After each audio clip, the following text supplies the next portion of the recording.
3 নম্বর ব্লকে 1 ইঞ্চি ফাঁকা রাস্তা হয়নি। আস্তে আস্তে আমি বলছি আমার ছবি তো মনের কষ্টে 3 নম্বর ব্লকে 1 ইঞ্চি ফাঁকা রাস্তা নাই। আচ্ছা এবার মোর কথাটা শুনো তাহলে বলেন ঠান্ডা হও ভাই কোন এইটা তো আমার তানেও কষ্টের কথা যে সরকার দিতে পারেন এত এমপি মন্ত্রী মেম্বার চেয়ারম্যান চলে গেল রাস্তাটা হয়নি। তোমরা একটা খালি কাজ করো কষ্ট করে কাল যে কোনো একজন একটু সকালে একজন উঠলে হবে, বেশি লোক লাগবে না। সকালে 10টার দিক একটু আমার বাড়ি দোষবেন আলহামদুলিল্লাহ ওইঠে নাম্বার টাম্বার একটু লে আসেন।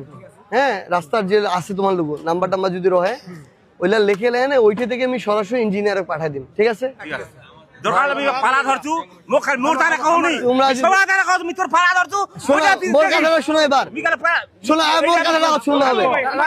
মুরতারে কওনি না ঠিক আছে এই দাও এটা হইল উমার জনগণের বা মানুষের টানে উমার দরদ। তবে আমি তোমাকে একটা কথা কও, আমরা তো নেতা হবা ওসিনি, আমরা তোমার ছোয়ার ভাইয়ের বয়সী, আমরা কাজ করবার টানে হইছি। তোমরা কইছেন আমরা আমার জায়গা থেকে ক্যাংকে আনবো, এটা হলো আমার দায়িত্ব আলহামদুলিল্লাহ। আর আমার শুধু হাতের পায়ের সম্পর্ক না, আমার শুধু বুকের সম্পর্ক ওইটা তো কথা হইলে ঠিক আছে আমার তারা কই